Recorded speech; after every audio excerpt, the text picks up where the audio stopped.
What's going on, guys? T Blake here, and today I'm going to be bringing you a video about my 3 top tips for alternate investment. This is something that I've partaken in my almost entire adult life, right? Buying things speculatively to have them go up. And this video is sponsored by Otus, fittingly. It's a company I'm familiar with for the last couple of years. And what they do is allow you to partake in alternate investments. I'm going to explain a little bit more before we get into those 3 tips. So Otus is an alternative investment app that lets you buy and sell shares of items that are culturally relevant. This includes first edition if you like comic books, if you like sealed product. They've got the Pokemon Yellow, which really caught my eye, but they also got player exclusive game worn Jordans, a pair of shattered backboards up there. And when you sign up using the link down below the description, you'll be able to get your first share free. So that link is down below in the description. Now the drops are always changing. They happen weekly. So if you don't see something that catches your eye this week, there might be something next week. And like I said, the best part of this is being able to get a fractional share of the whole. A lot of people don't have the money to put up on one of these alternative investments. The Pokemon Yellow that I mentioned, 60, 75 grand.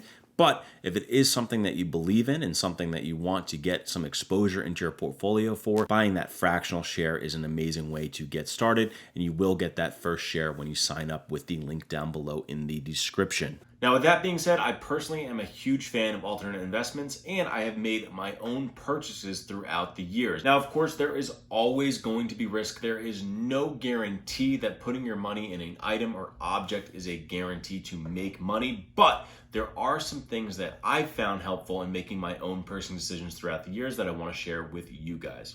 So first up, this is a Cause Urge set. Now, Cause is an artist a lot of people know. These are some of his print sets. I'll show you one right now. So here is one of the prints from the set. Now, why is this relevant for the first number tip? The first tip that I want to give you guys is being able to do market research. Now, there's a lot of tools you can use to help to give you a gauge of the moving average of prices. We've seen eBay sold listings. I personally use something called TerraPeak, which gives me data for the last 30 or 60 days, so you can start to see trends with sales. Now, that being said, you can take something like a Cause Urge print and use those kinds of tools to kind of project what the value might be in the future. So in this case, this print has a run of 250. I'd be looking at similar Cause prints of a similar shape and size and edition and looking at the pricing. Right now, these are pretty cheap on eBay, about $4,000 each. Relative to other Cause prints and other editions that I've sold in the past, they're actually $8,000. So speculatively, I could be taking a look at a similar product offering from that artist and make a projection of what that value might be in the future. That being said, $4,000 is a lot to put into one item, which is why apps like Otus, I think, have been so successful in giving the option to get a piece of the action without putting all your money in. My number 2 tip is knowing the editions. We just talked about the print run, which is slightly different. Something for cards especially are the editions.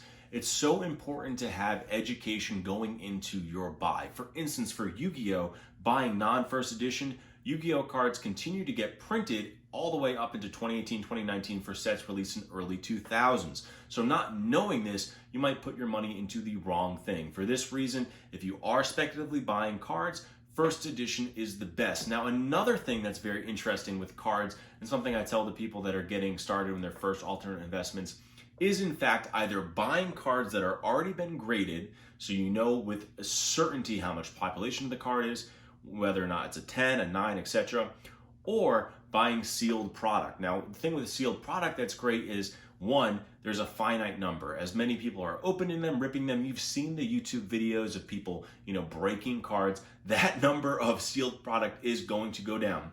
Basic supply and demand.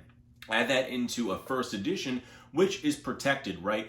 It can't be reissued. If it was reissued, it would no longer be a first edition. It would be a reprint, right? So there's some safety net in there. And the other great thing with sealed product is in this box or in a Pokemon box, now everyone's looking for the chase card, the Charizard in this set, a Dark Magician card. But you could very well break this open and find nothing. All the packs could be a bust. So with sealed product, you get the benefit, the Schrodinger's cat principle. If you've never heard that before, Google it. But basically, right now, these 24 packs, every single one of them could be a hit. We don't know until we actually open the box. So people are going to pay a slightly higher price with the assumption, the gamble, that it could be better. And like I said before, if you're holding on to something that's done being printed, that is a first edition, and people are continuously opening them, that basic supply and demand principle is something that you can really use to your advantage when making a decision with alternate investments. Now, third and finally, one of the things with alternate investments that I personally like, both with sneakers and clothing, right, is something that you get to wear or take part in or enjoy around the house. Art you can hang, sneakers you can wear, and you see the prices of even used goods going up over time. Some of the best success I've had when it comes to items that you can wear are within Rolex. Now, of course, everyone knows Rolex. It has one of the most famous brand recognition names maybe of all time, at least in the watch world, right? Now, the thing I like about Rolex when it comes into an alternate investment is that the base price of a Rolex continues to go up every year. That Submariner back, in the 70s, 80s, several $100s, the price keeps going up and up and up and up and up and up. So at MSRP, for me to buy one, the price keeps going up. So if you're to buy this Rolex at retail today, next year that price is going to go up 3%, 5%. So if someone new wants to buy that same Rolex, they're already paying a higher price than you paid last year.